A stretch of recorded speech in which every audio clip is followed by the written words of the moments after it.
Howdy folks, your Swindie Princess Chaotic Ayana here, and we have finally reached a point I knew was going to happen in this Swindie experiment.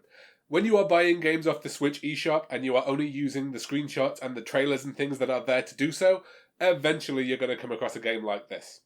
Hollow, not Hollow Knight, just Hollow, is a game that looked like it was going to be a really enjoyable sci-fi horror type adventure thing, and I lasted a grand total of 37 minutes playing it before I gave the whole thing up as a bad deal. Folks, this is not going to be a review in the traditional sense that I've been doing. This is more or less going to be an autopsy.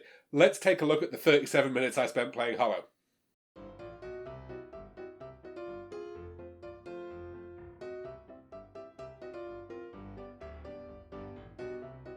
So we start the game off with these warnings about it containing explicit violence and gore that actually kind of took me back to the days of the original Resident Evil on the PlayStation 1 and had this real aura of nostalgic cuteness about them.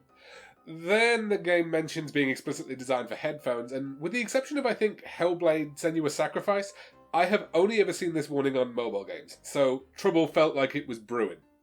We then jump into our second red flag, a loading screen listing a full set of controls at me. Now, admittedly, this isn't strictly speaking something only bad games do, but can we all agree this is a pretty terrible way of relaying this information? Why do we still do this? The next sign that something weird was going on was when I went into the options for the game, which is something I always do before starting them for subtitles and things, and noticed that MSAA, or multi-sample anti-aliasing, was a toggle. This is a graphics option that I don't associate with console games. Maybe occasionally in the case of like PlayStation vs PlayStation Pro, but the Switch doesn't have a Pro version, so that's not relevant. This suggests to me that the game is either going to be capable of running pretty or running at a consistent frame rate, but not doing both. We move on to a cutscene featuring this sort of 70s, 80s VHS camera filter and the protagonist telling us he doesn't care about the ship he's on. It's alright, Mr. Protagonist, right now I don't either, why would I? He then goes on a bit about not very much, but I'm overall feeling kind of heartened here. I mean, the filter's a little bit annoying, but hey, the in-game assets look alright, and I think this might be free-rendered, but I'm not sure. The frame rate seems generally okay. And the same loading screen we saw previously, which has a bunch of controls which, mind you, I haven't actually had the opportunity to use yet, which we get to look at for about 30 plus seconds here. And we're finally in control of our character, but I guess he must be hurt or something, because not only is he moving extremely slowly, but he seems to be limping in some way. We're instantly given a tutorial on how to heal, awesome. It doesn't affect our movement speed though. I've got no idea if this improves after the 37 minute folks, but for the time I played, what you're looking at now is the character's movement speed at full. It is like watching a man swim through a vat of marmalade.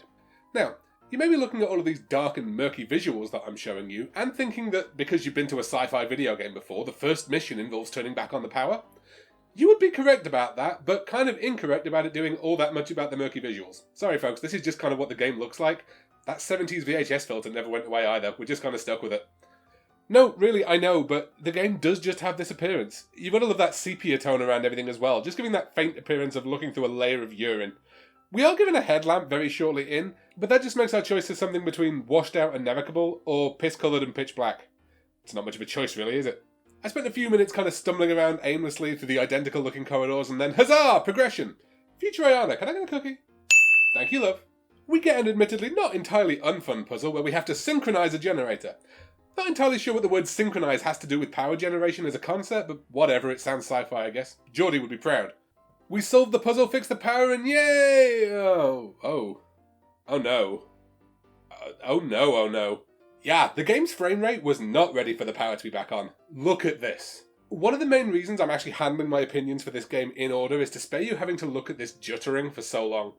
Still, it's out of the bag now, so I suppose I should show you what it looks like when the game's loading the next area. Don't bother trying to adjust YouTube here, folks. It hasn't crashed.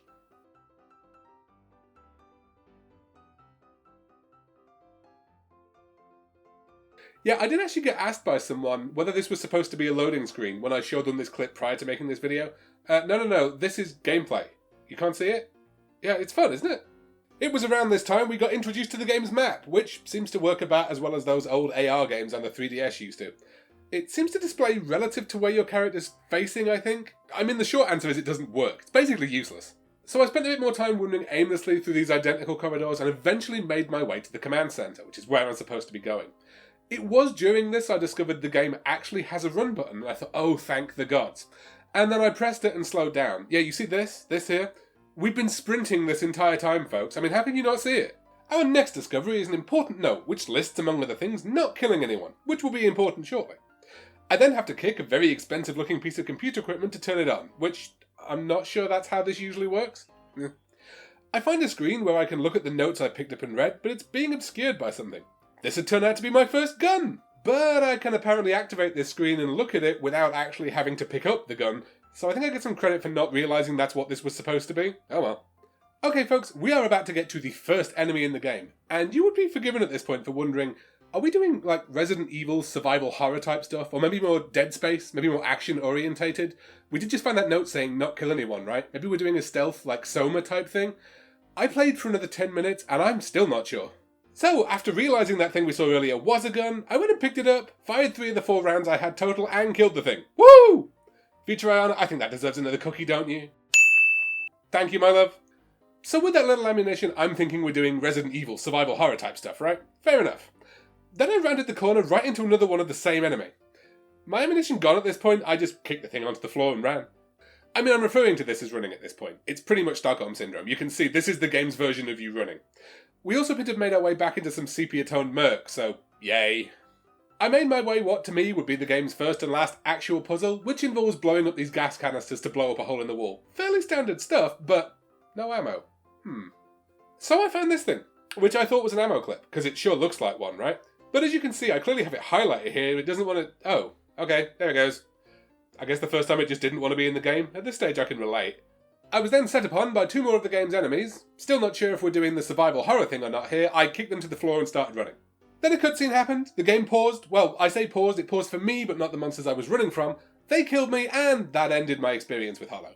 Honestly, folks, do I really need to say more about this one? It's bad. Everything about it is bad. Oh, and in case anyone wonders, I did play with the MSAA setting. It did not seem to make a difference to the game's performance one way or the other. You know what's funny is this could actually end up being one of my longer Swindie reviews, and I kinda hate that it's for this game. But I really felt I needed to give you what my experience was, because there's no way I could give this any kind of traditional review. Folks, don't buy Hollow. You will only encourage it.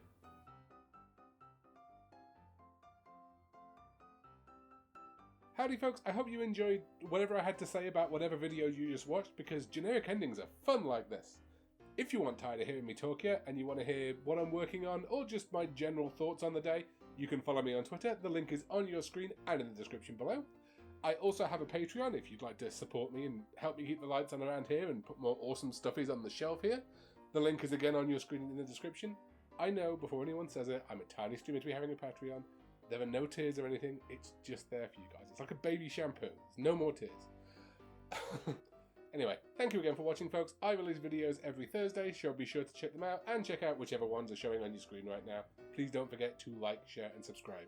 See you all next week. Peace. I'm out.